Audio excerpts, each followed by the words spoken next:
నువ్వు మాట్లాడు, నువ్వు వాయిస్. ఈరోజు 21వ డివిజన్ అభ్యర్థి మరి సిపిఎం బలపరిచిన అభ్యర్థి అఫ్జల్ ఖాన్ గారి కారు గుర్తుపైన ఈ యొక్క 21వ డివిజన్ మరి ప్రజలందరూ కూడా ఆలోచన చేసి కారు గుర్తుపైన ఈ యొక్క అమూల్యమైన ఓటు వేసి అఫ్జల్ ఖాన్ గారిని గెలిపించాలని నేను విజ్ఞప్తి చేస్తూ ఉన్నాను.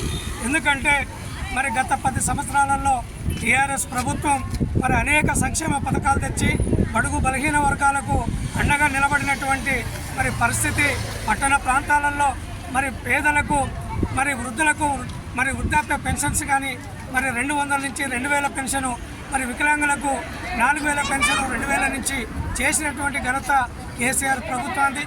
మరి అట్లాగే మరి మైనార్టీ మహిళలకి ఆడపిల్ల పెళ్లి చేస్తే షాదీ ముబారక్ అనేటువంటి కార్యక్రమాలు తీసుకొచ్చి మరి అనేకమైనటువంటి మరి గొప్ప పథకాలను తీసుకొచ్చి అందించినటువంటి ఘనత నేరుగా మరి ప్రభుత్వం నుంచి వచ్చేటువంటి ఏ నిధులు కూడా నేరుగా ప్రజలకు అందినటువంటి పరిస్థితి ఉన్నది. మరి మధ్యన దళారీ వ్యవస్థ లేనటువంటి పరిపాలన బీఆర్ఎస్ ప్రభుత్వం కొనసాగిస్తే మరి మాయ మాటలతోటి మోసపు మాటలతోటి ప్రజలని వంచి మరి అనేకమైనటువంటి హామీలు ఇచ్చి మరి కనీసం ఏ ఒక్క హామీ కూడా అమలు చేయకుండా 2.5 సంవత్సరాలు మరి ప్రజలు కాంగ్రెస్ పార్టీకి అధికారం ఇస్తే కనీసం ఈ జిల్లా మంత్రివర్యులు మరి అలా రోడ్డు భవనాల శాఖ మంత్రిగా ఉన్నటువంటి మరి కోమటిరెడ్డి వెంకరెడ్డి గారు కనీసం టీఆర్ఎస్ ప్రభుత్వంలో చేసినటువంటి మెడికల్ కాలేజ్ కానీ ఐటీ టవర్ కానీ ఇవాళ బ్రిడ్జిలు కావచ్చు రేట్లు కావచ్చు అనేకమైనటువంటి మరి యొక్క అభివృద్ధి కార్యక్రమాలని మరి గత ప్రభుత్వం చేస్తే వీళ్ళ ప్రభుత్వంలో వచ్చి రిబన్ కట్ చేసుకొని మేమేదో చేసినాం మేము డెవలప్ చేసినాం అనేటువంటి చెప్తా ఉన్నారు. ఇవన్నీ కూడా మరి బూటకపు మాటలు ఇచ్చిన హామీలు అమలు చేయకుండా మహిళలకు 2500 రూపాయలు ఇస్తా అన్నారు, ఎక్కడ పోయినాయి?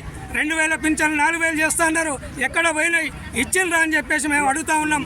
ఇవన్నిటిని ఇవాళ ఆడపిల్ల పెళ్లి చేస్తే తులం బంగారం పెడతా అన్నాడు, తులం కాదు కదా అర్ధ తులం కూడా పెట్టినటువంటి దాఖలాలు లేవు.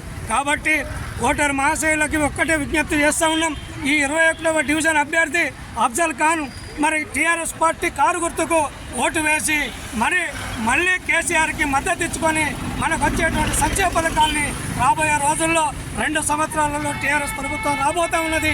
మళ్ళీ మనకి సంక్షేమ పథకాలు అందాలంటే అఫ్జల్ ఖాన్ గారిని సిపిఎం పార్టీ బలపరిచినటువంటి అఫ్జల్ ఖాన్ కారు గుర్తుకి మీ అమూల్యమైన ఓటు వేసి అఖండ విజయంతో గెలిపిస్తారని ఆశిస్తూ మరి అఫ్జల్ ఖాన్ తరఫున మేమందరం కూడా వారికి అండదండగా మనం చూస్తూ ఉన్న పెద్ద ఎత్తున ఈ వార్డులో ఉన్నటువంటి మహిళలందరూ కూడా అన్నా మేము మీ వెంటే ఉంటాం, మిమ్మల్ని బలపరుస్తాం, మిమ్మల్ని గెలిపించుకొని మాకు రావాల్సినటువంటి సంక్షేమ పథకాలని రాబట్టుకుంటామని చెప్పేసి వాళ్ళందరూ కూడా ముక్త కంఠంతో ఇవాళ అఫ్జల్ ఖాన్కు మద్దతుగా వచ్చినటువంటి పరిస్థితి మనం చూస్తూ ఉన్నాం.